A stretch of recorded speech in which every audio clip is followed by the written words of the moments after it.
मोहिनी एकादशी व्रत कथा इस प्रकार है। एक समय की बात है, भगवान श्री राम ने महर्षि वशिष्ठ जी से बोला कि हे गुरुदेव, ऐसा कोई व्रत बताइए जिससे समस्त पाप और दुखों का नाश हो जाए।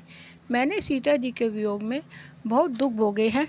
महर्षि वशिष्ठ जी बोले कि हे राम, आपने बहुत सुंदर प्रश्न किया है। आपकी बुद्धि अत्यंत शुद्ध और पवित्र है। यद्यपि आपका स्मरण करने से मनुष्य पवित्र और शुद्ध हो जाता है, तब भी लोकहित में यह प्रश्न अच्छा है। वैशाख मास में जो एकादशी आती है उसका नाम मोहिनी एकादशी है। इसका व्रत करने से मनुष्य सब पापों और दुखों से छूटकर मोह जाल से मुक्त हो जाता है। मैं इसकी कथा कहता हूँ, ध्यानपूर्वक सुनो। सरस्वती नदी के तट पर भद्रावती नाम की एक नगरी में द्युतिमान नामक चंद्रवंशी राजा राज्य करता था। वहाँ पर धन धान्य से संपन्न पुण्यवान धनपाल नामक एक वैश्य भी रहता था। वह अत्यंत धर्मालु और विष्णु भक्त था। उसने नगर में अनेक भोजनालय, प्याऊ, कुएं, सरोवर, धर्मशाला आदि बनाए थे। सड़कों पर आम, जामुन, नीम आदि के अनेक वृक्ष भी लगवाए। उसके 5 पुत्र थे। इसमें से 5वां पुत्र दुष्ट बुद्धि बहुत ही महापापी था। वह पितृ आदि को नहीं मानता था।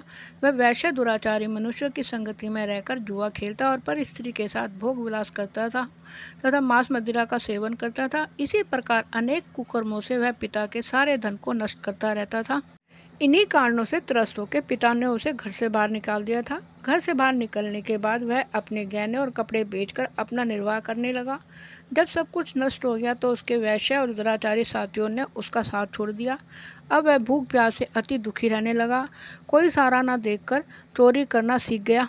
एक बार पकड़ा गया तो वैश्य का पुत्र जानकर चेतावनी देकर उसे छोड़ दिया गया, मगर वह दूसरी बार फिर पकड़ में आ गया। राजा की आज्ञा से उसे कारागार में डाल दिया गया। कारागार में उसे अत्यंत दुख दिए गए। बाद में राजा ने उसे नगरी से निकल जाने को कहा। वह नगरी छोड़कर वन में चला गया। वहाँ वह वन्य पशु पक्षियों को मारकर खाने लगा। कुछ समय के पश्चात वह शिकारी बन गया और धनुष बाण लेकर पशु पक्षियों को मारकर खाने लगा। एक दिन भूख प्यास से दुखी होकर वह खाने की तलाश में घूमता हुआ ऋषि के आश्रम में पहुंच गया। उस समय वैशाख मास था। ऋषि गंगा से स्नान करके आ रहे थे। उनके भीगे वस्त्रों से छींटे उस पर पड़ने से उसे कुछ सद्बुद्धि प्राप्त हुई। वह ऋषि से हाथ जोड़कर कहने लगा कि हे ऋषि, मैंने जीवन में बहुत सारे पाप किए हैं। आप इन पापों से छूटने का कोई साधारण और बिना धन का उपाय बताइए। उसके दीन वचन सुनकर ऋषि ने प्रसन्न होकर कहा कि तुम वैशाख मास के शुक्ल पक्ष की मोहिनी एकादशी का व्रत करें।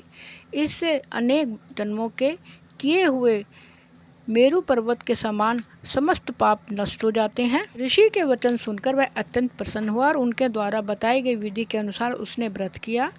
हे राम, इस व्रत के प्रभाव से उसके सारे पाप नष्ट हो गए और अंत में वह गरुड़ पर बैठकर विष्णु लोक को गया। इस व्रत से मोह आदि सब नष्ट हो जाते हैं और संसार में इस व्रत से श्रेष्ठ कोई व्रत नहीं है। इसके माध्यम को पढ़ने से अथवा सुनने से 1000 गोदान का फल प्राप्त होता है। ओम नमः शिवाय। हर हर महादेव।